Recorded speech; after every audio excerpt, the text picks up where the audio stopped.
ছেলেরা, ও নবীর উম্মত উম্মতিরা, আল্লাহ পাক আরো জানিয়ে দিলেন, আয় আমার হাবিবুল্লাহ, আমি আল্লাহ পাক জানিয়ে দিলাম, আয় আমার হাবিব আপনি জানিয়ে দেন, আপনি ঘোষণা দিয়ে দেন, এটা আমি রব, আমার পয়গাম, আমার ফরমান, আমার হুকুম, আমি আল্লাহ পাক, আমারই কথা, কোনো কথা আপনার বানানো নয়। আয় আমার হাবিবুল্লাহ, আমি জানিয়ে দিলাম, বিসমিল্লাহির রহমানির রহিম, ওয়াল জিবালা আওতাদা ওয়া খালাকনাকুম আজওয়াজা, আমি আল্লাহ পাক কি বানাইনি, এই পাহাড় এই পর্বতমালাকে আমি আল্লাহ পাক সৃষ্টি করেছি। আমি আল্লাহ পাক যে শুধু সৃষ্টি করে দিয়েছি না, না, এই আসমানটা ভেঙে পড়ে যেত, এই জমিনটা ধসে পড়ে যেত, কিন্তু না, না, আমি আল্লাহ পাক এই পাহাড়গুলোকে বানিয়েছি, এই পাহাড়গুলো এই আসমান এই জমিনটাকে ধরে আছে, আসমানটাকে ধরে আছে পেরেকের মতো, আমি আল্লাহ পাক পেরেকের মতো বানিয়েছি পাহাড়গুলোকে। অতএব আয় আমার হাবিবুল্লাহ, কিসের এত অহংকার আপনার, আপনার উম্মত উম্মতিরা দেখাবে, কিসের এত অহংকার দুনিয়ার মানুষ দেখাবে? জানিয়ে দেন, জানিয়ে দেন, যেই জমিনটাই তারা চলবে, যেই জমিনটাই তারা ছুটা দৌড়া করবে, সেই জমিনটা একদিন সেই জমিনের ভেতরে তাদেরকে যেতে হবে। কবরে চলে গেলে এই জমিনটা তাকে চাপ দেবে, এই মাটি তাকে চাপ দেবে, সেই মাটির চাপ এত ভয়াবহ হবে, বান্দা সহ্য করতে পারবে না, বান্দা বান্দা নিতে পারবে না, বান্দার কষ্ট হবে, বান্দার কষ্ট হবে, সহ্য করতে পারবে না। আয় আমার হাবিবুল্লাহ, আমি আল্লাহ পাক জানিয়ে দিলাম, কুল্লু নাফসিন যায়িকাতুল মাউত, প্রত্যেক নফসকে মউতের স্বাদ নিতে হবে, প্রত্যেক জীবকে মৃত্যু গ্রহণ করতে হবে। আয় আমার হাবিবুল্লাহ, সমস্ত নবী আলাইহিস সালাতু ওয়াস সালাম তিনারাও ইন্তেকাল করে গেছেন। এই হাবিবুল্লাহ আপনি জানিয়ে দেন, প্রত্যেক জীবকে, প্রত্যেক সৃষ্টিকে মউতের স্বাদ গ্রহণ করতে হবে, প্রত্যেক নফসকে মৃত্যু বরণ করতে হবে। অতএব তাদের এত অহংকার রাখার কোনো দরকার নেই। তারা আমি রব, আমাকে যেন ভালোবাসে, আমার সন্তুষ্টি অর্জনের জন্য যেন নামাজ পড়ে, ওয়াকিমুস সালাহ, আমি নামাজ কায়েম করতে বলেছি যেন নামাজ কায়েম করে, আমি সওম দিয়েছি সওম, তারা যেন রোজা রাখে, রোজা পালন করে, আমি আল্লাহ পাক আমি ইবাদতের জিনিসগুলো দিয়েছি, তারা যেন সেইগুলোকে আঁকড়ে ধরে নেয়। এই জিনিসগুলো, এই নিয়ামত সম্পূর্ণ কাজগুলো যদি মানতে পারে, আমি আল্লাহ পাক দয়াময়, দয়া করে তাদের গুনাহ খাতাকে আমি আল্লাহ পাক মাফ করে দেব। আল্লাহ বলছে, হাবিব আপনি জানিয়ে দেন, মওত তাদের হবে, তারা কি মুরব্বি, আচ্ছা কি অসুবিধা হচ্ছে আপনার? মাইকের আওয়াজ সামনে, এখানটায় চলে আসেন, এখানে আওয়াজ নেই, চলে আসেন, ওইখানটা বেশি বক্স সামনে আছে তো ওই জন্য আওয়াজ বেশি, এখানে চলে আসেন, এখানটায় অসুবিধা হলে সামনেটাই চলে আসেন, এখানে সাউন্ড কম, আওয়াজ কম। তাদেরকে মৃত্যুর স্বাদ নিতে হবে, হাবিব আপনি জানিয়ে দেন। এই যুবক ভাইয়েরা শুনেন মন দিয়ে, আপনি আমি অহংকার দেখাই, হ্যাঁ আমি যুবক, আমার যুবক বয়স, আমি একটা R15 কিনে নিয়েছি, একটা KTM নিয়ে নিয়েছি, একটা MT নিয়ে নিয়েছি, এবার আমি উড়বো, আমি এবার রাস্তা চষে বেড়াবো, এই গোটা কলকাতা আমি ঘুরবো, ঈদের দিনে সবে বেড়াতে আমি ঘুরবো, হালুয়া রুটি খেলাম আর আসসালামু আলাইকুম দিয়ে ভু ভু করে চলে গেলাম। আল্লাহ রাসূল বলছে না, তোমাকে মৃত্যু বরণ করতে হবে। যুবক বয়স, আল্লাহকে খুশি করে ফেলো, যুবক বয়স যদি খুশি করতে পারো, আল্লাহ পাক রব্বুল আলামিন, তুমি যুবক বান্দা, তোমার ইবাদতে আল্লাহ খুশি হয়ে যাবে। আজকে আপনার আমার শরীরে শক্তি আছে, আছে কি নাই? এখানে যুবক ভাইয়েরা বসে আছেন, আপনারা বলেন, এই মুরব্বীরা বসে আছে, ইনাদের শরীরের যা শক্তি, এর তুলনায় আপনাদের শরীরের শক্তি বেশি না কম? জোরে বলেন, বেশি না কম? কম বলছে, কম কি গো, ঘুমাচ্ছেন নাকি? ঘুমিয়ে গেলে হবে? তাহলে আজকে আপনার শরীরে, আপনার শরীর, ভালো করে শুনবেন তারপর বলবেন, আপনার শরীরে শক্তি আছে। আচ্ছা বলেন তো, ডাবের দাম বেশি না নারকেলের দাম বেশি, কোনটা? ডাবের দাম বেশি, কোনটা? ডাবের, কিন্তু কাজে বেশি লাগে কোনটা? নারকেল। কোনটা? বিরিয়ানিতে দেয় না, পোলাও, পোলাও খান তো, পোলাও, পোলাও দেওয়া হয়, তাহলে ডাবের দাম বেশি, নারকেলের দাম কম, অথচ নারকেল কাজে বেশি লাগে। নারকেলটা শুকনা হয়ে গিয়েছে, ডাবটা দেখতে কাঁচা, কচি ডাব। বলছে কত দাম? 60 টাকা। সেটাই নারকেল হয়ে যাচ্ছে, বলছে কত দাম? বলছে 30 টাকা, 20 টাকা দাও। আপনি যুবক ছেলে, আপনি আমি যুবক, আল্লাহর যুবক বান্দা। রসুলে পাক জিহাদের ঘোষণা হয়ে গেছে, রসুলুল্লাহ ডাক দিচ্ছেন, কোথায় আছো সাহাবারা? আসো, আমি রসুলুল্লাহ, আমার হুকুম, জিহাদের ময়দানে অংশগ্রহণ করো। আল্লাহর রসুলের যুবক সাহাবারা আগে থাকতেন, পেছনে পেছনে আল্লাহর রসুলের বয়স্ক সাহাবীরা থাকতেন। একবার জোরে বলুন সুবহানাল্লাহ। যুবক, তোমরা জানো না তোমাদের আল্লাহ পাক কি মাকাম দিয়েছে, তোমরা সেই মাকামটাকে হাসিল করতে পারছো না। তোমরা যদি সেই মাকামে পৌঁছে যাও, সেই মাকামটাকে হাসিল করতে পারো, আল্লাহ পাক তোমাদের সম্মান এখন যা আছে আল্লাহ পাক আরো বৃদ্ধি বাড়িয়ে দিবে। জোরে বলুন না সুবহানাল্লাহ। আল্লাহর হাবিব বলছেন, মওত, মৃত্যু হয়ে যাবে তোমার। তুমি মারা গেলে তোমাকে দাফন করে দেওয়া হবে, কবরে নিয়ে গিয়ে মাটির ভেতরে তোমাকে দাফন করে দেওয়া হবে। বান্দা তুমি অহংকার করো না। আল্লাহ রসুল সাহাবায়ে কেরামদেরকে নিয়ে বসে বসে বসে বসে ওয়াজ করছেন, মওতের কথা শোনাচ্ছেন। আয় আমার সাহাবারা শোনো, আমি রসুলুল্লাহ মওতের কথা একটু শোনাই। কি কথা ইয়া রাসূলুল্লাহ? আচ্ছা বলেন তো, নবী আলাইহিস সালাতু ওয়াস সালামরা ইন্তেকাল করেছেন না করেননি? জোরে বলেন। কিন্তু তিনারা হলেন কবর মুবারকে জীবিত। কি? সবাই বলেন কি? জোরে বলেন কি? জীবিত। ওই চাচা মনে রাগ করেছে আমার উপরে, উনি আমার দিকে তাকিয়ে আছে কিন্তু কথা বলছেনি, ওই লাল চাদর গায়ে দিয়ে, ওই যে দেখছে আমার দিকে। চাচা যান, আসসালামু আলাইকুম। মুসলমানের ছেলেরা, ও নবীর উম্মত উম্মতিরা, দয়ার নবী সাল্লাল্লাহু আলাইহি ওয়াসাল্লাম, ছোট্ট একটা কথা আপনাদের সামনে উপস্থাপন করি। আল্লাহর নবী, আল্লাহর হাবিব শরীরটা বড় অসুস্থ হয়ে গেছে, শরীরটা বড় খারাপ। আল্লাহ পাক বললেন, আয় আমার ফেরেশতা জিবরাইল, যাও, চলে যাও, চলে যাও, আমার হাবিবুল্লাহর দরবারে চলে যাও। আমি আল্লাহ পাক হুকুম করলাম, আমার হাবিবের দরবারে গিয়ে আমার হাবিবুল্লাহর একটু খোঁজ নিয়ে আসো। আমার হাবিবুল্লাহ কেমন আছে, আমার হাবিবুল্লাহর হাল কি, তুমি একটু গিয়ে খোঁজ নিয়ে আসো। আল্লাহর ফেরেশতা জিবরিল এলেন আল্লাহ রাসূলের দরবারে। এ নবীর উম্মত উম্মতিরা, আপনারা যদি হজ করতে যান, আপনারা যদি উমরায় যান, দেখবেন আল্লাহ রাসূলের দরবারে একটা দরওয়াজা আছে, একটা দরওয়াজা মদিনাতে একটা দরওয়াজা আছে, যেই দরওয়াজার নাম হলো বাবে জিবরিল। কি নাম? বাবে জিবরিল দরওয়াজা। ওই দরওয়াজা দিয়ে আল্লাহ নবীর দরবারে আল্লাহ পাকের ফেরেশতা, আল্লাহ পাকের মালায়েকা, আল্লাহ পাকের ফেরেশতা হযরতে জিবরাইল আলাইহিস সালাতু ওয়াস সালাম 1000 2000 নয়, 22000 বার আল্লাহ রাসূলের দরবারে এসেছেন। একবার জোরে বলেন সুবহানাল্লাহ। ও নবীর উম্মত উম্মতিরা, আল্লাহ নবীর দরবারে এলেন, দরওয়াজায় কড়াঘাত হলো, দরওয়াজা নাড়া দেওয়া হলো। আল্লাহ নবী তো বাড়ির ভেতরে, আল্লাহ রাসূলের সামনে আম্মি আয়েশা উপস্থিত ছিলেন। আল্লাহ নবী বললেন, কে আছো, কে আছো, বলো বলো, কে আমার দরবারে এসেছো? আল্লাহ নবী আওয়াজ শুনতে পেলেন, ইয়া রাসূলুল্লাহ, ইয়া হাবিবাল্লাহ, হুজুর, আমি আল্লাহ পাকের ফেরেশতা জিবরাইল আলাইহিস সালাতু ওয়াস সালাম। কি খবর? ইয়া রাসূলুল্লাহ, আল্লাহর তরফ থেকে একটা খবর নিতে এসেছি। আল্লাহ পাক পাঠিয়েছেন। ঠিক আছে, এই আয়েশা, যাও বাড়ির ভেতরে চলে যাও, পর্দার ভেতরে চলে যাও। কেন? ইয়া রাসূলুল্লাহ, না জিবরিল এসেছে আমার সামনে, এক্ষুনি আসবে।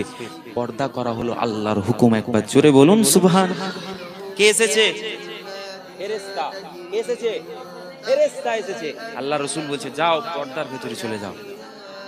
আর আপনি আমি তফাৎ। কেন বললাম যে তিনারা কি ছিলেন, আমরা কি? আজকে আমি নাম দিয়ে দিচ্ছি আমার মেয়ের আয়েশা, তো আয়েশার মতো জীবন চরিত্র আমরা গঠন করতে পারছি না। কেন? কারণটা হলো আমরা কনসেপ্ট বুঝি না। ইসলামের কনসেপ্ট যদি বুঝতাম, ইসলামকে যদি ঠিকভাবে চিনতাম, ইসলাম তো সহজ, কঠিন করেছি আমরা, কঠিন।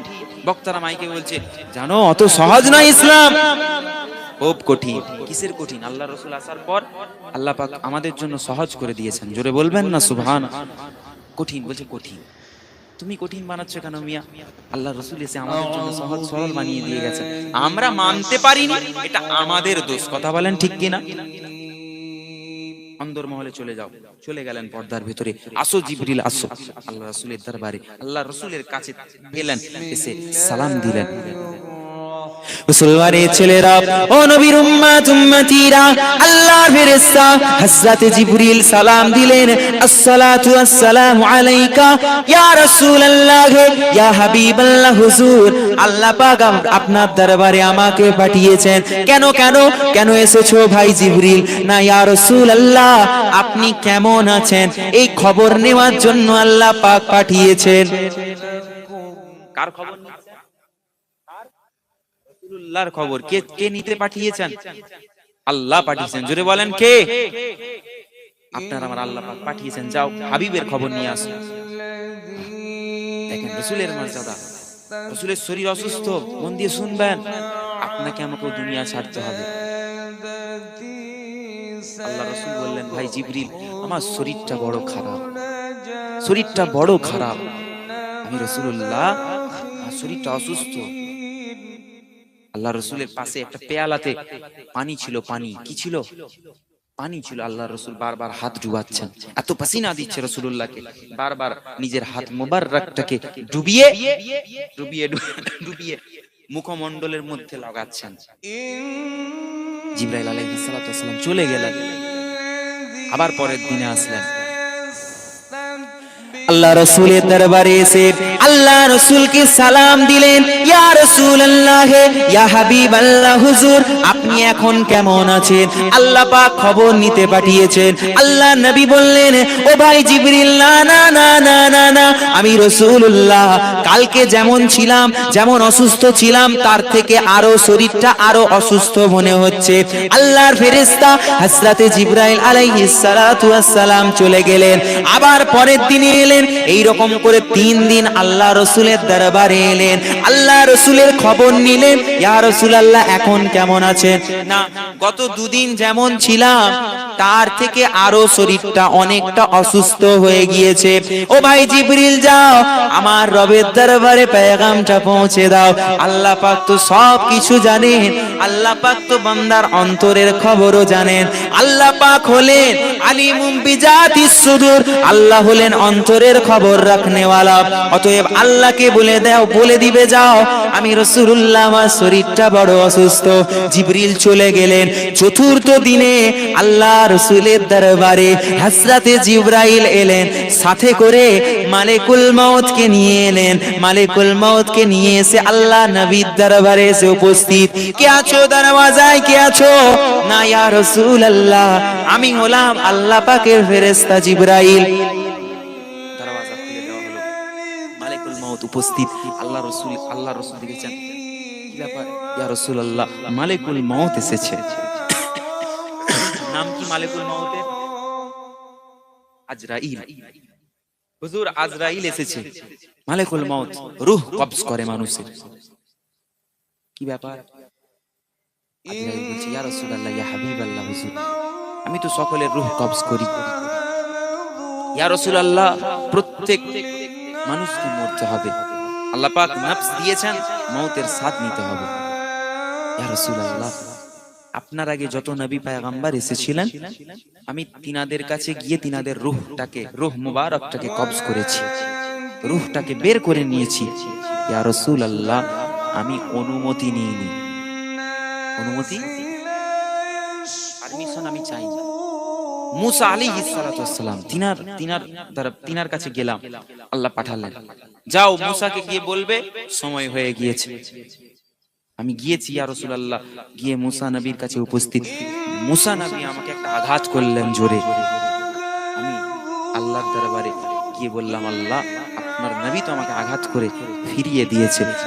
আল্লাহ পাক ওই সময়ে বলেছিলেন, যাও আমার নবী মুসাকে গিয়ে বলবে একটা গরু, একটা গাভী তার পৃষ্ঠদেশ পিঠে হাত রাখতে। আল্লাহ নবী মুসা হাত রাখলেন। কি করবো ভাই আজরাইল? না হুজুর, ও আল্লাহর নবী মুসা, আপনার হাতটা নিচে যতগুলো লোম রয়েছে, যতগুলো লোমের উপরে আপনার হাতটা পড়েছে, আল্লাহ পাক আপনার হায়াতটা তত বৎসর ততদিন বাড়িয়ে দিবে। আল্লাহ নবী মুসা বললেন তারপরে? না হুজুর, না তারপরে হুজুর, ও নবী মুসা, তারপরে তো আপনাকে ইন্তেকাল করতে হবে, আপনার রূহটাকে বের করে নেব, কবজ করে নেব।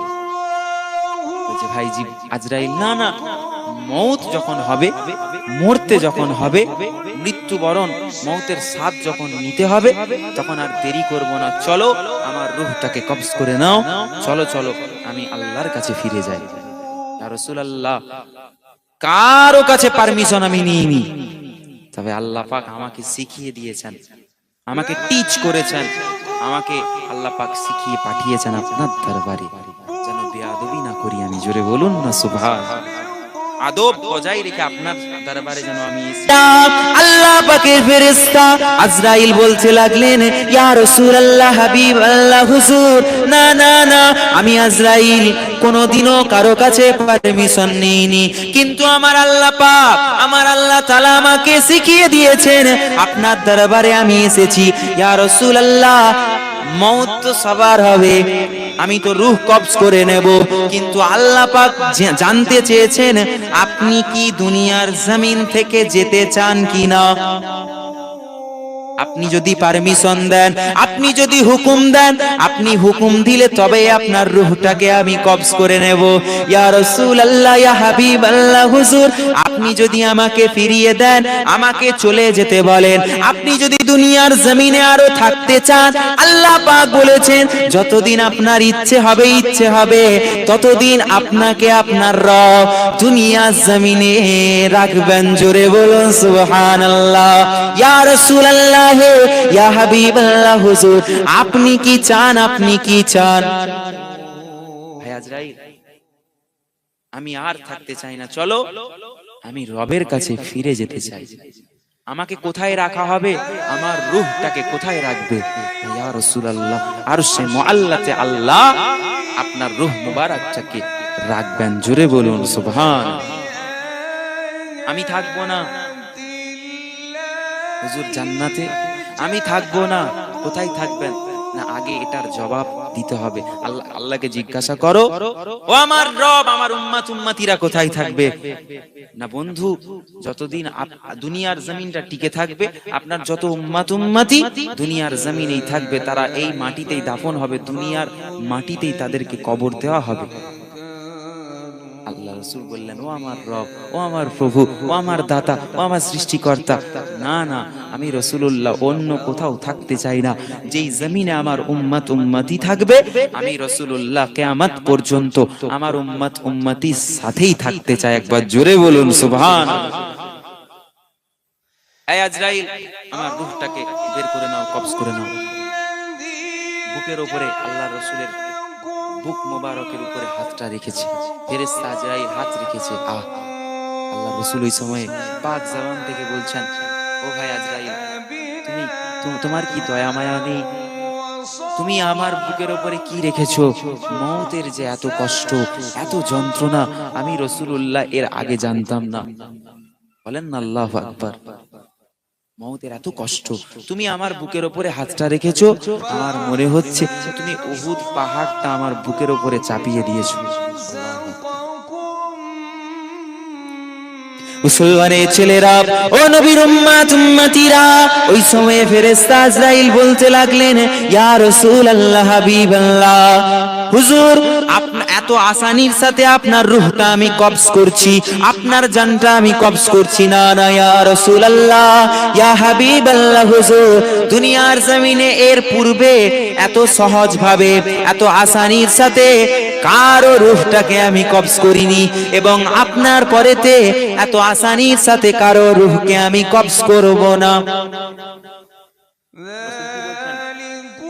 খুব কষ্ট হচ্ছে, যেই দয়ার নবী পাথর, কাঁকর, নুড়িকণা যিনাকে আঘাত করার পর রক্ত জমিনে ফেলে ইসলাম প্রচার করেছেন, রাসূলুল্লাহ দোয়া করেছেন, তারপরে তো সেই রাসূল এত কষ্ট সহ্য করছেন, তাহলে আমাদের মওতের কেমন কষ্ট হবে আপনি আমি চিন্তা করি না।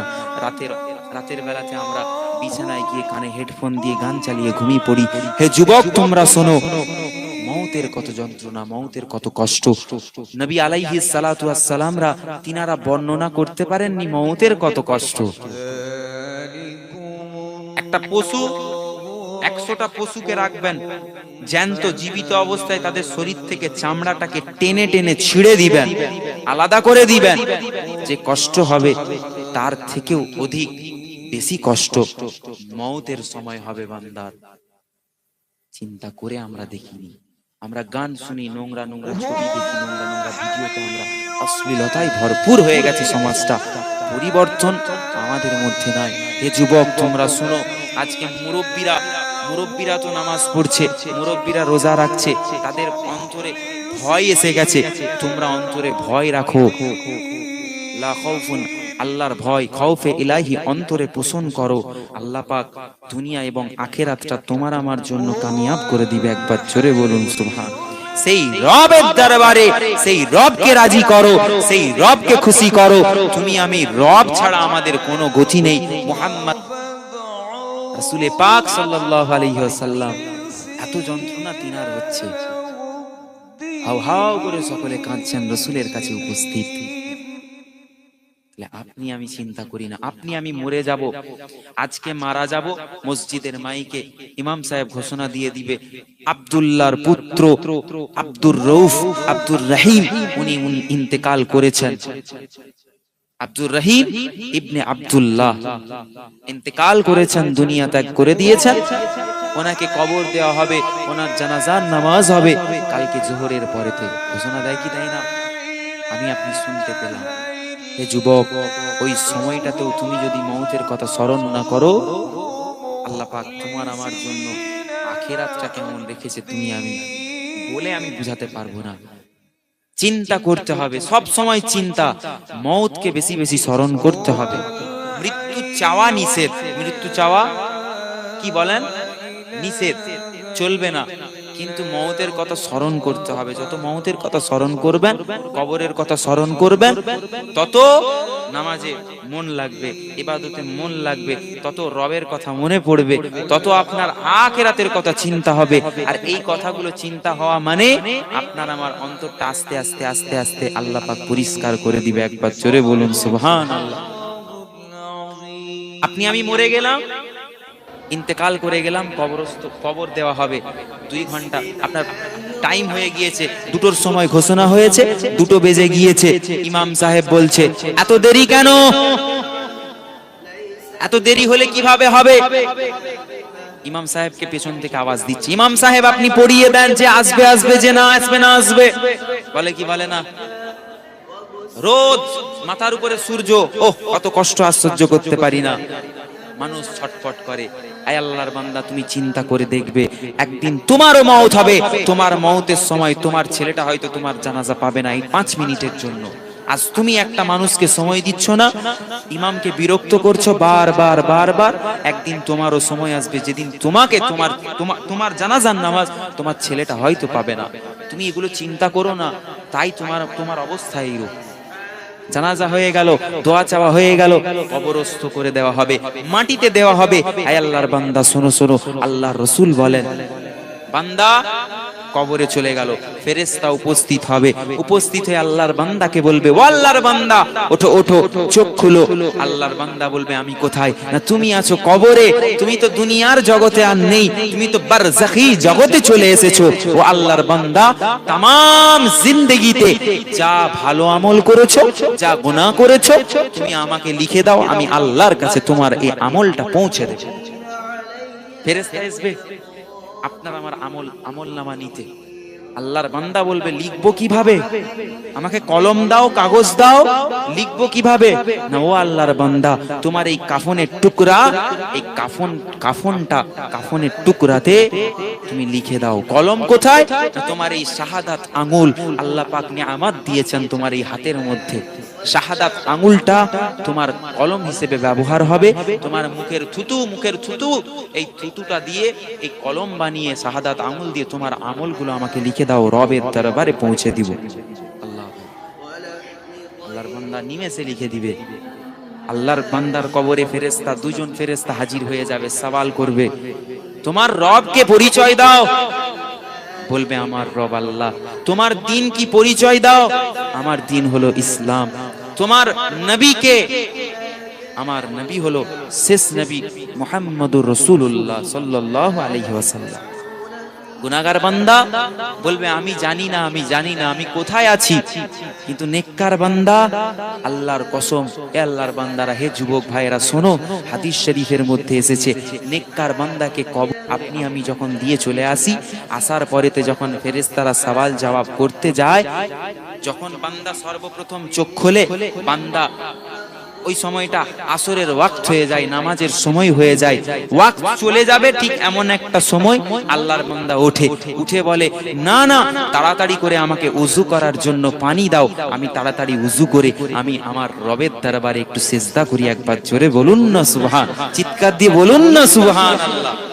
নামাজি ব্যক্তি কবরে চলে যাওয়ার পরেতেও নামাজকে ছাড়তে পারে না। এটা হলো নামাজের সাথে বন্ধুত্ব, ভালোবাসা, লাগান, যেটা কবরে গিয়েও আপনি ছাড়তে পারবেন না। হে যুবক ভাইয়েরা, তোমরা নামাজ পড়ো।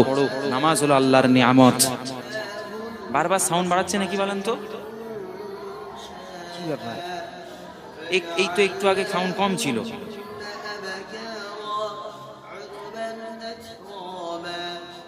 মুসলমানের ছেলেরা, ও নবীর উম্মত উম্মতিরা, দয়ার নবী জানিয়ে দিল বান্দার ঈমান, গুনাহগার বান্দার কবরে প্রশ্ন করা হবে। বান্দা বলবে আমি জানি না, জানি না, জানি না। বান্দার কবরে আল্লাহর হুকুমে সর্বপ্রথম মাটি তাকে চাপ দেবে, মাটি চাপ দিয়ে দেবে। মাটি এত জোরে চাপ দিবে বান্দা সহ্য করতে পারবে না। বান্দার হাড্ডি গোস্ত সব কিছু ধুলিসাৎ হয়ে যাবে।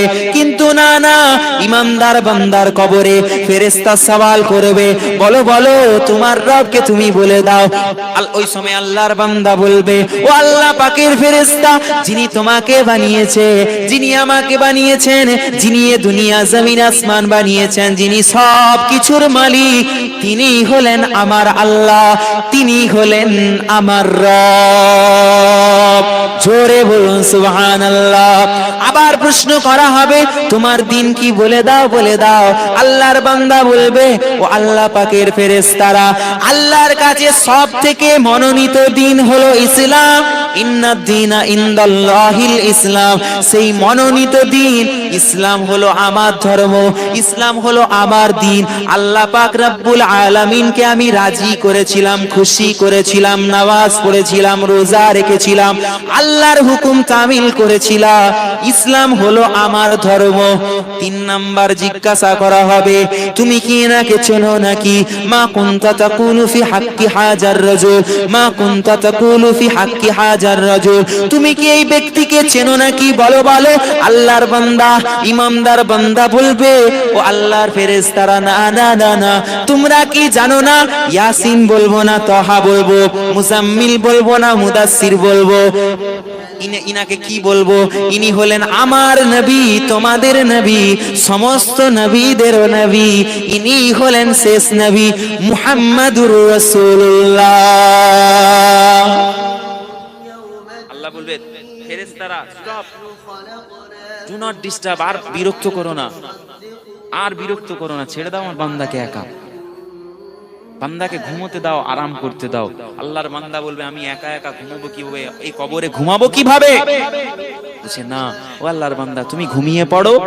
তুমি যেভাবে দুনিয়ার জমিনে ঘুমিয়ে যেতে, সকাল হয়ে যেত, তুমি চোখটা খুলবে, ঘুমানোর পর তোমার ঘুম ভাঙবে, দেখবে আল্লাহ পাকের কিয়ামতের, আল্লাহ পাকের হুকুমে কিয়ামতের সকাল হয়ে গেছে। জোরে বলুন সুবহান। এক ঘুমে কিয়ামতের সকাল, ঘুমিয়ে যাবে, চোখ খুলবে, কিয়ামতের সকাল। কোন রকম কষ্ট আল্লাহ পাক তোমাকে দিবে না। জান্নাত থেকে একটা দরওয়াজা, একটা সুড়ঙ্গ বান্দার কবরের মধ্যে বানিয়ে দেওয়া হবে। আল্লাহর বান্দার কবরটা, নেককার বান্দার কবরটা, ইমানদার বান্দার কবরটাকে আমার আল্লাহ পাকের হুকুমে 70 বর্গ হাত প্রশস্ত হয়ে যাবে। একবার জোরে বলুন সুবহান। 70 বর্গ হাত প্রশস্ত হয়ে যাবে। গুনাহগার বান্দার কবর মাটি বারবার চাপ দিবে, জাহান্নাম থেকে সুড়ঙ্গ রাস্তা বানিয়ে দেওয়া হবে। কিয়ামত পর্যন্ত বান্দার কবরে আযাব দেওয়া হবে, আযাবের ফেরেশতা আসবে, কবরে আযাব দেওয়া হবে। কম বেশি 70টা সাপ, বিষাক্ত সাপ, যে সাপ দুনিয়ার জমিনে আমরা দেখিনি, বড় বড় সাপ এসে বান্দার কবরে এসে বান্দাকে আযাব দিবে, বান্দাকে কামড়াবে, কামড় দিবে, গোশত তুলে নিবে, বান্দার শরীরটাকে চুরমার করে দেবে মাটিতে। আবার আল্লাহর হুকুমে বান্দার শরীর ঠিক হয়ে যাবে, আবার মাটি পিষবে, মাটি চাপ দেবে। এইভাবে কিয়ামত পর্যন্ত তার কবরে আযাব হতে লাগবে। বলেন না আল্লাহু আকবার। আপনি আমি চাই না পরিবর্তন হতে, মন চাই না ভালো হতে, তাহলে আমাদের সকলকে মৃত্যুবরণ করতে হবে কি হবে না? জোরে বলেন, হবে কি হবে না? হবে। অতএব মওতের আগেতে আমাদেরকে ভালো হতে হবে না হবে না? জোরে বলেন। তাহলে আমাদের সকলকে পথ ধরতে হবে, ভালো পথ, রাসূলকে পাওয়ার রাস্তা। যেই রাসূলকে পাওয়ার জন্য সাহাবায়ে কেরামরা পাগল হয়ে গিয়েছিলেন, সাহাবায়ে কেরামরা উন্মাদ হয়ে গিয়েছিলেন। কোথা থেকে কোথায়, দুনিয়ার এক প্রান্ত থেকে অপর প্রান্তে রাসূলুল্লাহর মুহাব্বত